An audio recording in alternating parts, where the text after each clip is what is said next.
On today's mailbag, the one matchup that will ultimately determine the game when Notre Dame takes on the Indiana Hoosiers. Plus, Jeremiah Love is the most talented running back to wear the blue and gold since maybe ever. That's all coming right up on today's Locked On Irish.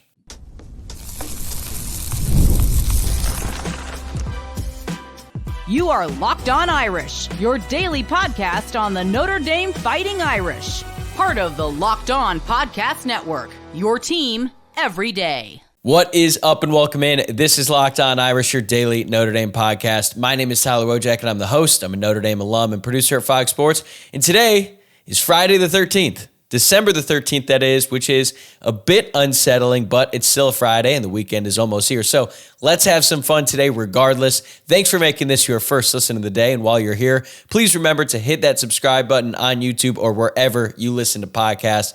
Today's episode is brought to you by Gametime. Download the Gametime app, create an account, and use code LOCKEDONCollege for $20 off your first purchase.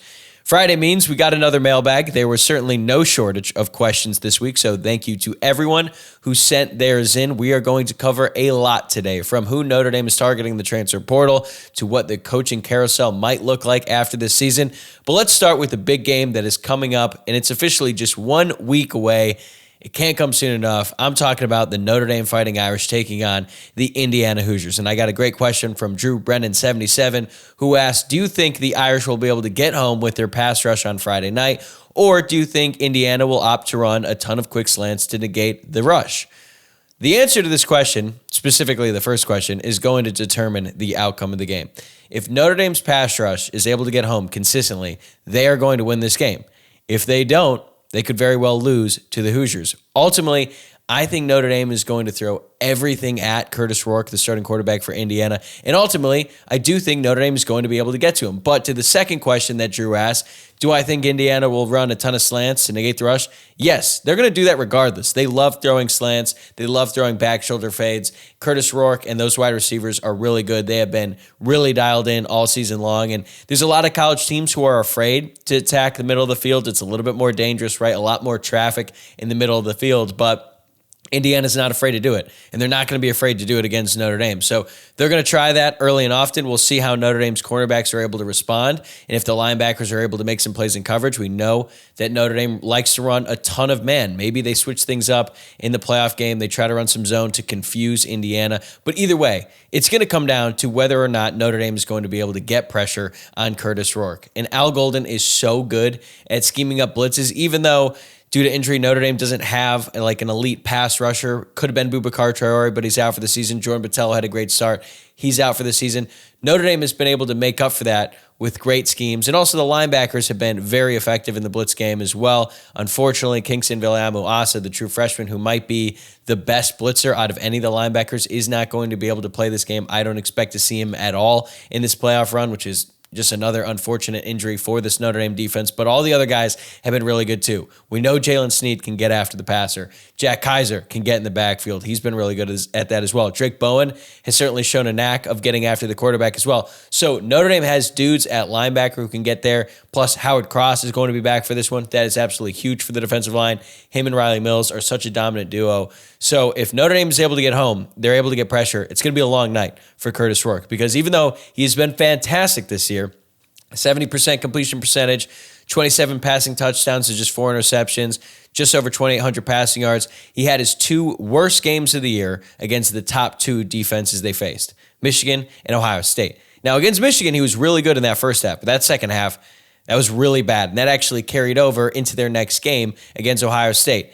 He finished 8 of 18 for 68 yards passing against the Buckeyes. And a big reason why is because the Buckeyes were getting after him. They sacked him 5 times. He was pressured all night long. And Rourke used to be mobile, but not really anymore because he suffered a pretty serious knee injury a couple years ago. And he has really struggled to evade the pressure, especially against some good athletes like the ones that Notre Dame has. Notre Dame has 30 sacks on the year. That's tied for 36th in the country, but they're also at the top in takeaways. And if they aren't getting sacks, a lot of times they're getting that pressure to force turnovers, and in the end, that's even better. So I do think Notre Dame is going to get home, and that's going to be a big reason why I think they're going to win this game. Next up, T_Riggs3. Which Indiana player are you most concerned about on each side of the ball? I already talked about Curtis Rourke. He's really good. If he gets into a rhythm, he is deadly. He's extremely accurate. He's also a big dude. He's like 6'5", so he can see over the line of scrimmage. And he's just like a pure pocket passer. If you give him time, he's going to carve you up. So obviously concerned about what Curtis Rourke can do, but their wide receiver, Elijah Surratt, he is a legit dude. He's 6'2", 209. He has 890 receiving yards on the year on just 49 catches. He's averaging about 18 yards per reception. He has 8 touchdowns. He is going to be the guy that they target all game long, leads the team in targets, receptions, all that stuff. And they're going to test Christian Gray, especially after what he showed in that game against USC when he started off great and then it started to go south at the end of the first half. In that third quarter, he was just a mess. He was on an island. He was really, really struggling out there, and USC was able to take advantage of him until he had the game-sealing pick six, which was a phenomenal play, and especially impressive when you consider the fact that he had dropped 4 interceptions on the year. Then he makes this one-handed turnaround play and is able to return it for a touchdown. So he's going to be tasked with covering Surratt probably a lot in this game, but Leonard Moore, true freshman, what a spot for him. He played great against USC. Is he going to be able to do it again against Indiana? We will have to see, but he is very scary and someone that Notre Dame is going to have to account for on every play. He does have 6 drops on the year, though, so maybe the cold weather could be a factor with him, but I still think he is such a talented player that Notre Dame is going to have to really focus on him, make sure that he doesn't get hot, because if he gets hot and you got Curtis Rourke getting hot along with him, that could be a problem for the Notre Dame defense. As for Indiana's defense, number 6, Mikael Kamara is an absolute stud. Leads the team with 10 sacks. He has 60 total pressures this season, according to Pro Football Focus. That is a staggering amount. He also has 2 forced fumbles. He's only 6'1", but he could wreck the game on the edge there, and he's going to test this Notre Dame offensive line in a big, big way. Now, he was basically a non-factor against Ohio State. Did not do much against that Ohio State offensive line that, as we've seen, has struggled a little bit. But a lot of guys on Indiana struggled in that game. That was their first time playing on that stage. And Curt Cignetti, their head coach, even admitted after, they kind of let the environment get to him. So that affected them on defense as well. I still think he's a great player and is going to have a big impact on this game. He had 3 sacks in one game against Michigan State. He also played pretty well against Michigan, and they have a good offensive line too. So he is a very, very good player and someone that is going to test this offensive line, because even though the offensive line for Notre Dame has been getting better as the season's gone along and they went from being a potential liability to what I would call a strength, this is a guy who is going to cause some problems for that group. But overall, you look at the talent on both sides of the ball, like Notre Dame has more talent across the board. Now, that's not a guarantee that they're going to win the game, because there are plenty of teams who lose games when they have more talent. Just look at the Northern Illinois game at the beginning of the year. But don't think that Indiana doesn't have some really talented players as well, some guys who could go in the NFL. Both those guys I just mentioned would start at Notre Dame. But the one thing Notre Dame does have is that they're going to have the best player on the field. That's number 4, Jeremiah Love. That leads me to my next question from Connor Cross 17. Rank the following running backs in order from best to worst: Jeremiah Love, Audric Estime, Kyron Williams, Dexter Williams, and Josh Adams. This is such a difficult question because there are so many different ways I can judge this. If you're looking at just pure numbers, Jeremiah Love isn't going to be up there because he's only really played 1 full season. He played sparingly as a freshman, had like 79 carries, which is a good amount for a true freshman, but still, he hasn't really put up that numbers for his career compared to these other guys. But in terms of impact of the program, like Kyron Williams kind of stands alone, right? He helped lead that 2020 team to the playoff and had to carry the entire offense in 2021 when they were struggling to get anything going through the air because the offensive line was such an issue, and he still was able to get over 1,000 yards. But then look at Josh Adams.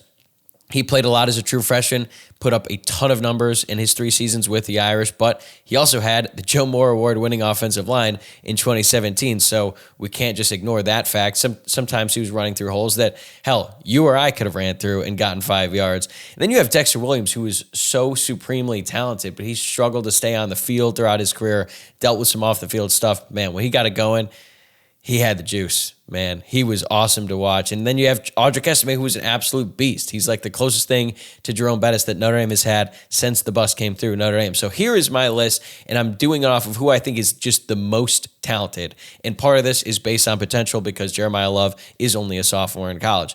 I'm going to put Jeremiah Love 1. I really think he's the most talented all-around running back that Notre Dame has had in a really, really long time. I'm going to go as far to say he is the most talented running back to come through Notre Dame in my life. I do think that Julius Jones was a big omission from this list, but we're keeping it to 5. And also, Julius Jones played like 2 decades ago on terrible Notre Dame teams. So just wanted to throw him in there because he was a really talented back. But I think when you look at just most talented, it's going to go back to like, Jerome Bettis back in the early 90s. So I'm going to put Love at 1. At 2, you got to go with Kyron Williams. Just look at what he's doing with the Los Angeles Rams. He's one of the best running backs in the NFL, but I don't think he had like the elite athleticism that Jeremiah Love possesses, but he's just a dog, and he was so great for that Notre Dame football program. Leader, voice of the offense, voice of the team, and just was such a great influence for this team, especially as they were starting to transition from Brian Kelly to Marcus Freeman. And he's one of my favorite players to ever wear the blue and gold. At 3, I've got Josh Adams. 3 great years as the Notre Dame running back. Again, put up big numbers when he was there, had breakaway speed. He was such a big guy, a different type of back, but I think he's actually underrated. Now looking back, at 4, I've got Wojciak Esme. Great for the Irish last year. He was a tank, but there's a lot of times with Wojciak Esme where he just kind of runs straight into the line of scrimmage and go down. And again, I don't want this to like seem like I'm disparaging Wojciak Esme, but I've got to make this list, and someone's got to come in 4th, and someone's got to come in 5th, and that person is going to be Dexter Williams. And a big reason why is just because he wasn't on the field enough at Notre Dame. And I think the fact that he didn't do anything in the NFL, that's probably a sign that he wasn't as good as some of these other guys, because like Wojciak Esme is making an impact on the Broncos. Josh Adams hung around the NFL for a little bit. Kyron Williams, like I said, one of the best in the NFL. And I think Jeremiah Love, in terms of NFL draft pick, Love is going to be higher than all of the rest of these players. But is Notre Dame becoming running back U? They're on their way. They're on their way if they keep this up. But now let's shift gears to some off-season / in-season content now, I guess, because the Irish are still playing. Is Notre Dame being left behind in the transfer portal because they're in the college football playoff? The simple answer is no, they're not. More on that right after this. Today's episode is brought to you by Gametime. There really is nothing quite like the hype and atmosphere of being at a live sporting event. I can't tell you how excited I am to see what the crowd is going to be like when the Irish take on the Hoosiers in the first home playoff game ever. And Gametime has a new feature called Gametime Picks that makes getting tickets for all your favorite live events even easier. Gametime Picks filters out the fluff to show you incredible deals on great seats, so you don't have to waste time searching through thousands of tickets. And if you're looking to go to that game in Notre Dame Stadium when the Irish take on the Hoosiers, Gametime is the perfect place for you. I know that prices are going up, but Gametime is going to give you their lowest price guarantee. But personally, my favorite thing about the app is you get a panoramic view from your seat in the app before you buy, and then you can buy tickets in seconds with just 2 taps. Plus, the all-in pricing shows your total costs upfront with no surprise fees at checkout. Take the guesswork out of buying tickets with Gametime. Download the Gametime app, create an account, and use code LOCKEDONCollege for $20 off your first purchase. Terms apply. Again, create an account and redeem code LOCKEDONCollege for $20 off. Download the Gametime app today. What time is it? Game time. All right, this next question, I got some version of this from so many different people. I'm just going to kind of lump it all into one. Can you share any updates about who Notre Dame is after in the transfer portal?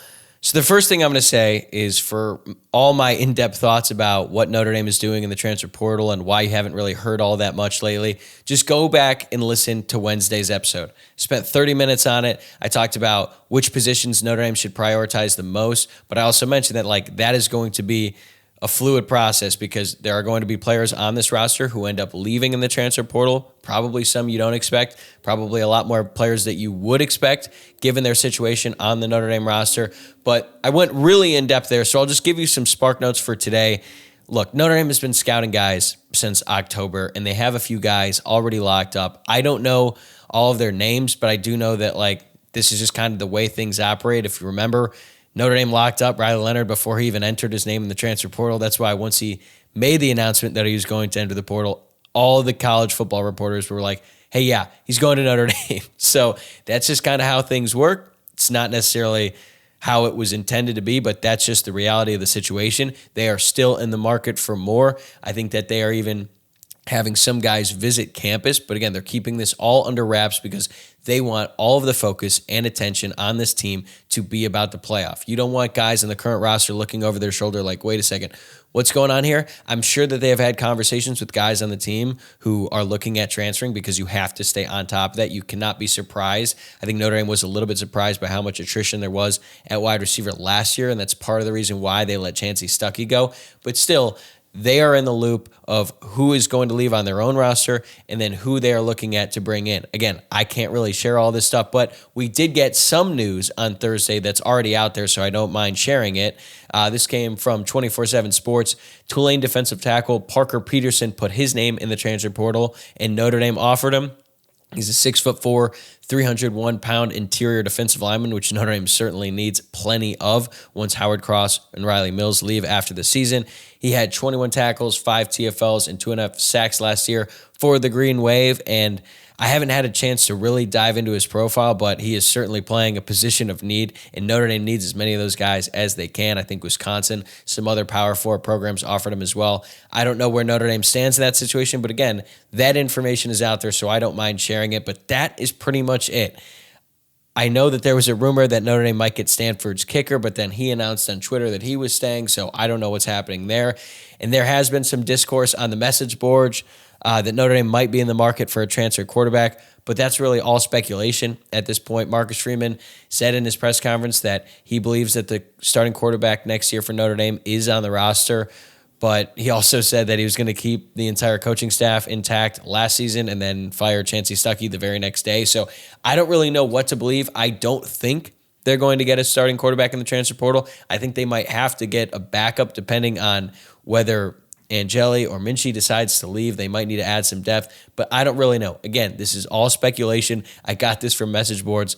Message boards have been wrong many, many, many times in the history of college football, and I don't think anyone really knows. So honestly, good for the staff for keeping this all under wraps and keeping everything airtight, because that's how I want it to be. Even though I'm covering this team and talking about the transfer portal is certainly good for business, but I'm focused on the playoff, and I hope that the team and the players are as well. But the coaches, unfortunately, due to the really dumb calendar that we operate in college football, they do have to do some recruiting, and they've already been doing it for months. So trust me, Notre Dame is in a good spot. Just because you haven't heard any additional news does not mean that it's bad news. They're in a good spot.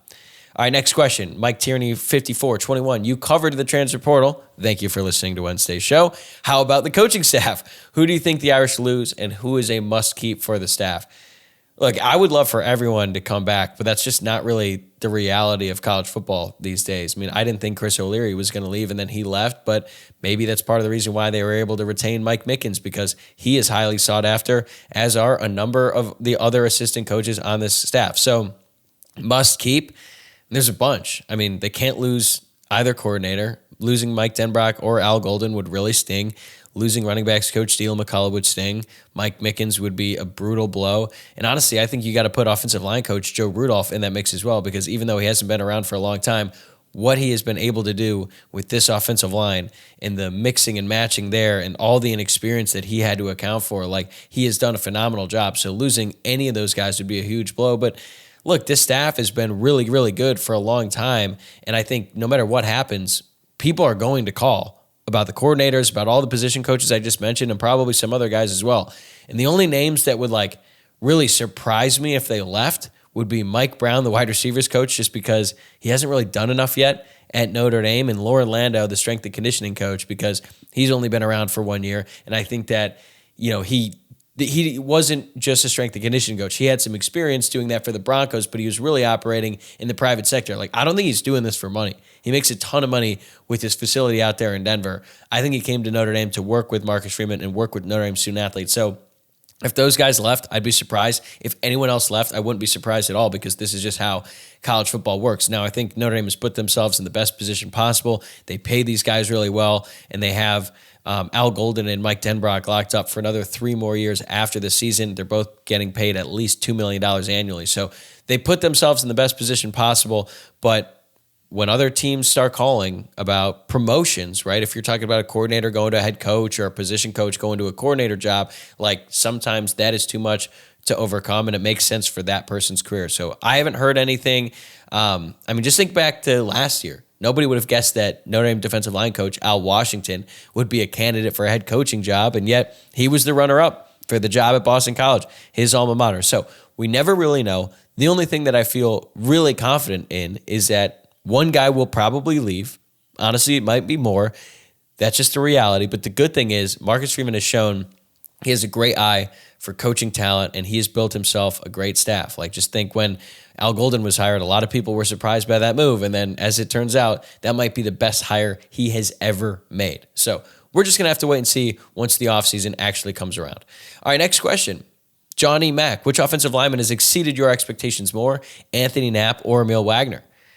It's got to be Emil Wagner for me, because even though Anthony Knapp has been good as of late, he certainly struggled a lot at the beginning of the year, had at least one bad holding penalty a game, wiped off a couple touchdowns, but that's to be expected. He's a true freshman starting at left tackle. That's one of the toughest positions to play in all of football, and I thought, as the year went on, he really held his own at that spot. I thought he played his best game of the year against USC, so this is not meant to be me being critical of Anthony Knapp, but just look at what Emil Wagner has done. He's been the most consistent offensive lineman on the entire team. I don't think anyone was saying that going into the season. I definitely did not expect that. Now, part of that is health-related, right? Ashton Craig, the center that everyone was super high on before the year, suffered a season-ending injury against Purdue. Billy Schrauth suffered an injury in that same game, and he really hasn't been the same player since he came back. Now, credit to him, he's gutting it out. He's fighting out there, but he's just not the same, which again is to be expected. He's got like a giant cast on his leg basically, but he's still going out there and he's signing up for 60. But I think Emil Wagner has been the best offensive lineman on this entire team all year long. He's been particularly dominant as of late. And I think it honestly changes the future of the offensive line at Notre Dame, because you're thinking next year, Kirby Lambert is going to take the right tackle spot. Charles Jagasaw is going to take his spot back at left tackle. But with the play of guys like Wagner and Knapp, it just kind of throws everything into question. It's a good problem for Notre Dame to have. They have so much talent in that offensive line room, and the five best are going to play. And right now, I have no idea who those five best are going to be at the start of next season. But it is going to be a fun topic to talk about all offseason long. I can assure you of that. All right, when we come back, let's have some fun, shall we? We have seen a lot of shocking coaching moves in college football over the past week. Bill Belichick is headed to North Carolina, and Rich Rodriguez is going back to West Virginia after maybe the messiest divorce of all time. So who would be the most shocking person to coach Notre Dame? My answer is coming right up. Today's episode is brought to you by FanDuel. Get ready to tackle the NFL action with FanDuel, America's #1 sportsbook. Because right now, new customers can bet $5 and get $150 in bonus bets if you win. The FanDuel Sportsbook app gives you everything you need to place live bets in the NFL all in one place. So when you get a hunch in the middle of the game, you can check out the latest stats, view live play-by-play, and so much more on the same page where you place your bets. Just visit FanDuel.com to join today, and you will get started with $150 in bonus bets if you win your first $5 bet. This week, I took the Rams plus 2.5 against the 49ers, and guess what, folks? We are back in the win column. The Rams not only covered, they won outright. So let's try to keep it going here. I'm taking the Chargers -3 at home against the Buccaneers on Sunday. And for more, just visit FanDuel.com. Never waste a hunch and make every moment more with FanDuel, an official sportsbook partner of the NFL. All right, this next question, a two-part question, comes from Charlie Wooding, who asks, North Carolina has hired NFL legend Bill Belichick as head coach. To the surprise of the nation, what football coach would be the most surprising coach Notre Dame could hire this spring if Marcus Freeman were to leave? I thought about this question a lot, and there's honestly so many different names that I thought of that would be surprising for so many different reasons. But I think the funniest one, and honestly the most surprising, would be George O'Leary. Let's bring him back. Shortest tenure of any Notre Dame coach ever. He lasted 5 days.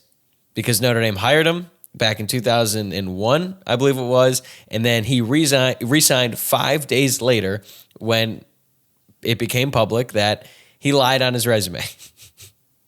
Can you imagine if Twitter were around back then? Notre Dame would have become the biggest laughing stock on the face of the earth. I mean, they probably already were at that time. Now, granted, I was only 5 years old. I don't remember any of this, but just thinking about that and how, oh, God, I can't even imagine. I also can't even imagine Notre Dame hiring him back because he is 78 years old. But people forget, they know about the George O'Leary situation with Notre Dame and how he lied on his resume and was extremely embarrassing and all that. But then he coached Central Florida, UCF, from 2004 through 2015, and he basically built that program into what it is, where now they're in the Big 12, and they're not, one of the elite or powerful programs in college football, but like they made the BCS, they went undefeated that one year. Like they are a solid program down there. And a big reason why is because of George O'Leary. So it wasn't a bad hire for Notre Dame back in 2001, but the story and all the background stuff that went down in the 5 days in between when he got what he even called his dream job to having to resign, that's like one of the most embarrassing things ever. So if he were to come back to Notre Dame, that would certainly be a surprise. Hugh Freeze is another name. I don't think he would be on the short list of candidates for many reasons. I don't think he would be a good cultural fit. Let's just put it that way. Ryan Day would be surprising. What if Notre Dame and Ohio State just did a 1-for-1 swap? Who would be into that? Not me. I'm just saying that would be surprising, right? If they ended up firing Ryan Day and then Notre Dame was like, all right, we'll take him. And then they're like, we're going to take Freeman. That'd be a weird trade. I don't think anyone would really like that, Notre Dame or Ohio State. What about Jim Harbaugh? That would be a shock, right? If he just left the NFL, he has a great situation with the Chargers. They're doing good this year. And he's like, you know what? I want to go back to college football, where I believe he's like suspended for a whole season or something like that. Just one of the many dumb things that the NCAA does, like suspending him when he's a coach in the NFL. And that's the punishment that Michigan got for the sign stealing, all that stuff. But that would be a surprise to come back and coach his alma mater's rival, his old school's rival. So that would catch me off guard, certainly. Jim Tressel would be pretty funny. Trade the mentee for the mentor. He hasn't coached in a really long time, ever since Ohio State let him go because of the whole tattoo scandal, which looking back was so ridiculous. But Jim Tressel is Marcus Freeman's mentor. So if Freeman leaves and then Notre Dame's like, all right, let's just get Tressel in here. I don't know. The senator, that'd be a surprise. But another thing that I was thinking about, what would be more shocking if Notre Dame brought back Charlie Weiss or Brian Kelly? I mean, on one hand, Brian Kelly is obviously the better coach. He's been coaching, right? Even if you don't like him and he hasn't been as successful at LSU, like he's been around. Charlie Weiss hasn't done anything in years, but just think about how toxic it would be if Notre Dame were to bring back Brian Kelly. I can't. That's another thing. I can't imagine. I can't imagine any of these guys, but I also couldn't imagine Bill Belichick going to North Carolina. And I can't believe Rich Rodriguez is going back to West Virginia. All right, next one, part 2 from Charlie Wooding. Is Indiana the worst fan base Notre Dame could possibly lose to in the first ever home playoff game? No, it's Michigan. Michigan would be the absolute worst because Michigan and Notre Dame, even though they don't play on the field, their fans fight each other online daily.